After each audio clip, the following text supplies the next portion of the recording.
За рекорд эхлэлч. Тэгэхээр танилцуулга дээр харах хэрэгтэй. За тэгэхээр энэ дээр харагдаж байгаачлан за ерөнхийдөө физик маань 100 минут байгаа. Математик, физик хоёулаа 100 минут. За нийгэм судлал, англи хэл ч юм уу тэднээс 80 минут байгаа. За нэгдүгээр хэсэг 46 бодлоготой байдаг. За математик бол 36 байдаг шүү дээ. За хоёрдугаар хэсэг бол 4 бодлоготой. За тэгээ онооны хувирлалтанд 76 болон 24 гэдэг оноонууд нь хуваарлагдана гэсэн үг. За сонгох болон задгаа. Хоёрдугаар хэсэг бол задгаа шүү дээ. За тэгээд агуулга нь болохоор доош нийтдээ 6 сэдэв байгаа. Механик, молекул физик, цахилгаан соронзон, хэлбэлзэл, долгион, дуу, тэгээд оптик, тэгээд атом цөм. За атом цөм бол яг 2025 онд сүүлд шинээр нэмэгдсэн. За тэгээд сэргийн санах, ойлгох, хэрэглэх, задлан шинжлэх гээд этнүүс дээр хуваасан баг. За тэгээд сэргийн санах гэдэг нь юу гэдэг чинь дунд анги агуулга ч юм уу, анх үзчихсэн агуулга. За ойлгох гэдэг нь илүү өгдөл төр ажиллах, тэ хэрэглэх гэдэг нь илүү бод амьдрал дээрх юмнууд жишээнүүдийг авсан байдаг ч юм уу. За тийм байдлаар баг. За тэгээд жишээ нь механикаас 12 бодлого орж ирнэ гэж өгсөн гэсэн үг. Одоо 12 ширхэг тасгал орж ирнэ гэсэн үг. За тэр нэг юм уу 2 он хамаагүй. За тэгээд эзлэх хувь нь 24 гэж байгаа нь ер нь бол энэ 12 бодлого чинь нийлээд нэг 24 оноо болно л гэсэн. Угаасаа яг хувь гэдэг нь оноотойгоо тэнцэж байгаа. Угаасаа 100% 100 оноо байгаа. За тэгээ бидэд ерөнхийдөө механик болон молекул физикийг эхнээс нь одоо үзээд явж байсан хүмүүс байгаа. Ерөнхийдөө бол үзээд дууссан.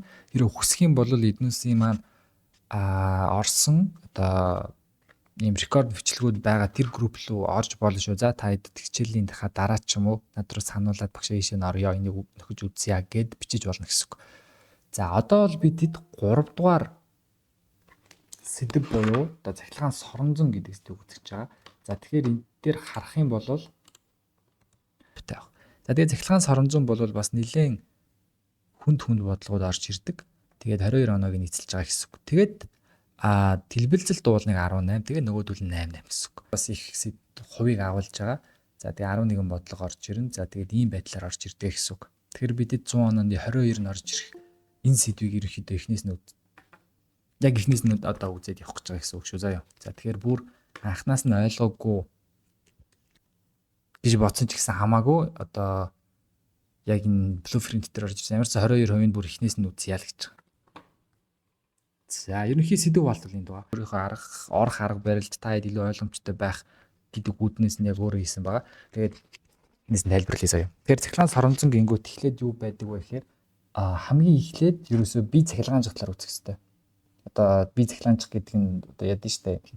За тэгээд цахилгаан соронзон дотор хамгийн эхлээд үзэх юм цахилгаан цэнэгч. Цэнэгчгээр юу ярьдаг вэ гэхээр одоо жишээ нэг цамцаа тайлгаар чад пад гэж урд нь штэ. За эсвэл ийм нөгөө нэг ийм ноосыг хуваар үрээд ингээд ийм туушруулах туршилт моршилт хийжсэн байж магадгүй. Ер нь бол электрон шилжилтийн талаар ярьдаг. Тэгэхээр энийг бүр суурийн гэж ойлгох хэрэгтэй гэсэн. За ямар үзэгдэл болдгийг те. Тэгээд тэрнээс үүсэлтэйгээр цахилгаан орон гэж юу юм. За тэгээ оронгийн хүчлэг болон потенциалын талаар ярина. Тэгэхээр энэ бол шууд цахилгаан гүйдэл гэж шууд эхлээд үзэх гэдэг. Тэгэхээр уг нь бол суурь нэндээ явж байгаа гэсэн. За тэгээ цахилгаан гүйдлээ юунаас үүсч байгаа гэдэг эднүсээс харагдана. За тэрний дараагаар болохоор за сая бүгд 3-1-ийг ярьлаа шүү дээ. За энэ суурь ойлголт эднүс яригдана гэсэн үг. Тэгээ бие цахилгаанжих, за тэгээ цахилгаан орон потенциалуудын талаар. За дараа нь цэнгүүдийн харилцан үйлчлэл. За одоо юу болох вэ гэхээр ижил цэнгүүд түлхэлцэж эсрэг цэнгүүд баталцсан гэдэг тэгдэж шүү дээ, тэ. Цахилгаан цэнгүүдийн харилцан үйлчлэлийн талаар ярилцсан. За энэ дээр бол колоны хууль байгаа. Мэдээж хэрэг хоорондоо түлхэлцэж таталцаад байгаа нь ямар хүчээр таталцаад байгаа вэ гэдэг талаар тайлбарлсан зүйл шүү дээ. За тэгээ үүн дээр үндэслээд өмнөхдөр бүгд орны хүчлэг потенциалын талаар үзсэн шүү дээ. Тэгвэл одоо цахилгаан орны хүчлэгийг яг тоогоор яаж олох юм? Потенциал гэж юу юм? Тэгээ тэрийг бас хэрхэн одоо тухайн цэнэгээс хамааруулж яаж олох юм бэ гэдэг юмнууд ярина гэсэн үг. За тэгээд цэнэг үйлчлэх хүчний тооцоолол. Одоо яадаг вэ гэхээр за цэнэгүүд бол хоорондоо харилцан үйлчлэх нь шүү дээ. За тэгвэл тухайн цэнэг маань масстай байвал яах юм? Тэ? Тэгэх юм бол одоо ямар тэнцвэрт орох юм? Ингээд одоо механик дээр бас үтсэн хүчний тооцоолол буюу хүчний тэнцвэр буюу тэнцвэр үйлчлэгч хүчийг үзнэ гэсэн үг. 3-2 дээр нь бол. За түүний дараагаар болохоор 3-3 тогтмол гүйдэл. Одоо жинхнээсээ нэг цахилгаан эхлэгээ байдаг шүү дээ. Эсэргүүцэл, чийдэн, түлхүүр, мөлхүүртэй хүчтэл мөчтөл гэдээ ярьдаг. За тэднийг үзнэ. За тэн дээр суурь ойлголтоо бол тэ хүчтэл, гүйдэл, эсэргүүцэл тэ эднүсийг таад маач гэсэн бас сонсч байсан байх. За энд эднүсийг үзэн. За дараа нь хэлхиймийн элементүүд ба төрлүүд. За бусад өөр ямар элементүүд байгаа те. Чийдэн за эсвэл конденсатор, резистор гэдэг ч юм уу онлууд нэлээ орж ирдэг. Эднүсийг үзэн. За тэгээд гүйдэл гүөх шалтгаан. За энэ бол аюу энэ дээдлийн сэдвтээс нэлээ холбогдно. Шууд л ингээл одоо эхлэхээ зураалтай ингээл гүйдэг шүү гэж үзэхээс тэгвэл яг яагаад гүйж байгаа юм бэ гэдгийг нэхлээ тайлбарлах гэсэн нэлээ онлын тайлбарууд. За тэгээ үүнээсээ үүсэлтэйгээр зэрэгцээ зүйн холболтын төрлүүдтэй хэлбэрчлэх талаар ярина. За гэхдээ хэлбэрчлэгийг бүр илүү хүн зүрээс дараа нь үзсэн шээ. За дараа нь хувийн эсрэг үзэл. За аваа нөгөө нэг тогтмол хөдөлтөд ингээд явж идэл хувийн эсрэг үзэл ороод ирдэг. Батарейн дээр за мөн утсан дээр нь эсрэг үздэг үснэ гэж үзэж байгаа. Энэ маягаар. За тэгээ цахилгаан хөдлөгч хүртэл үзэнгүүтээ эргээд одоо энэ дээр энергийн талаар үзсэн. Цахилгаан энерги. За бид нэр механик болон термодинамик дээр энергиуд үзсэн шүү дээ. Одоо тэгвэл цахилгаан энерги. За цахилгаан энерги бол маш олон энерги рүү хувирах чадвартай супер энерги байгаа. За энэ дээр joule-ийн цэвэрлэг бүгд дээр үзнэ гэсэн үг. За тэгээ хэлхээ хэлбэрчлэх аргууд. За энэ дээр бол нэлээд одоо жишээ нь 2 дугаар хэсгийн бодлогууд дээр орж ирдэг бодлогууд байна. Одоо ээш дээр бол хэрхэн яаж хэлбэрчлэх хэд хэдэн аргууд байгаа тэрийг тайлбарлана. За тэгээд эцэст нь болохоор конденсаторын талаар ярьж байгаа. За конденсатор дээр бас энерги юуны талаар ярина. Цэнэг те тэднээс хэрхэн хадгалагдаад ирэх конденсатор гэж юу вэ гэдэг талаар. За тэгээ эцэст нь болохоор соронзон орны талаар ярина. Одоо жинхнээсээ соронзон орн маань орж ирж байгаа. Соронзон орн яагаад цахилгаантай холбогдож байгаа вэ гэхээр за тогтмол соронзон орн бүгд мэдэн шүү дээ. Одоо жишээ нь зүгээр соронзон төмрийг татдаг. Соронзон одоо шинж чанар гэвэл төмөр татгана. Тэгээд N-с туйлтай хоорондоо таталцаж түлхэлцэн те. Яг тэрнтэй адилхан цахилгаан соронзон орн гэж байна. За гүйдэлтэй дамжуулагч ойр орчим үүсдэг цахилгаан соронзон орн. За энэ болохоор цахилгаанаас хамаараад соронзон орн өөрчлөгддөг. Бид нар салгаж болон буцаагаад соронзон чанартай болгох боломжтой. За тэгээ үүн дээр үүнээс үүсэлтэй хоёр тийм хүч байгаа. Нэг нь болохоор ампер хүч, дараах нь болохоор Лоренцийн хууль буюу Лоренцийн хүч гэж байна. Хоёр төрлийн хүч байгаа. За тэгээд энэ дээр зүүн баруун гарын атгах дүрм энэ хэд маань яг энэ дээр яригдана гэсэн. За ерөнхийдөө цахилгаан дээр энэ хэдэн сэдвүүдийг дотор нь задлж ярих нэ.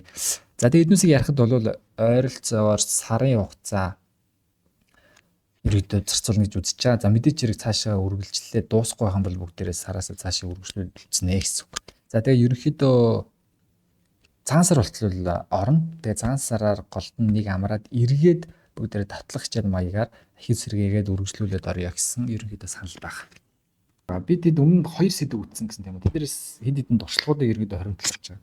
Яаж орох вэ те? Google Meet-ээр явсан дээр юм уу? Zoom-ээр явсан дээр юм уу? Эсвэл OBS-ээр виртуал камер өгсөн дээр юм уу? Эсвэл линкс нь яаж ширэлсэн зүгээр гих мэдчихлээ.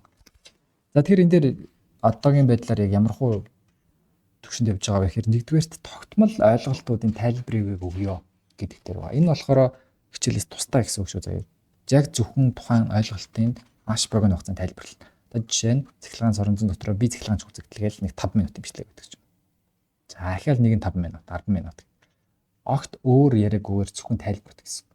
За тэгээд энэ дээр мөн жишээ бодлого тайлбарууд гарч ирж болно. Энэ бол Google Drive дээр хадгалъя гэж.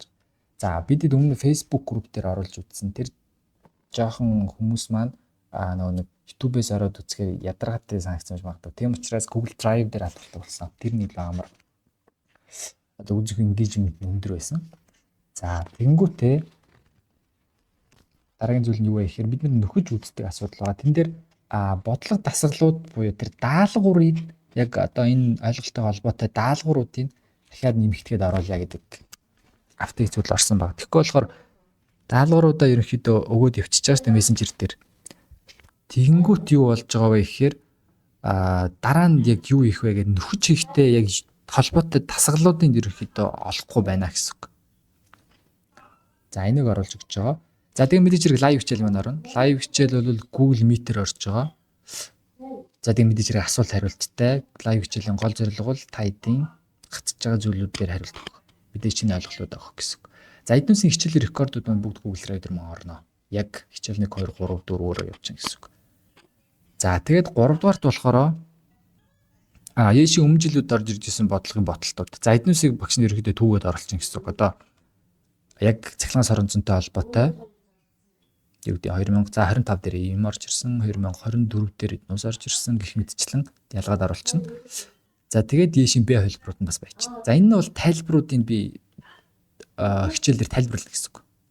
Тэгээд P хувилбарыг нь бол даалгаварт мэдээж өгнө.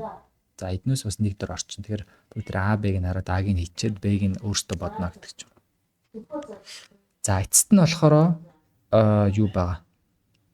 Шалгалтууд байгаа. За шалгалтыг forms болон за Quizlet ч юм уу эднүсийг ашиглаад авъя гэдэг саналгаа. За энэ болохоор ерөнхийдөө та эдээс шалгалт яг одоо нэг өдөр зарлаа. За forms оршуу гэдэг тест эдэн цагийн хоорондоо гээд авна гэсэн үг. За тэгээ хөтөлбөр хуваалт маань саяны эдэрсүүдийн дагуу явна гэсэн үг.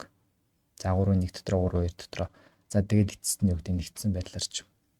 За шалгалт бол гэхдээ тийм олон авагдахгүй байхаа нэг 7 хоногтоо нэг эсвэл 2-7 хоногтоо нэг ч юм уу нийлүүлээл нэг авах гэсэн үг.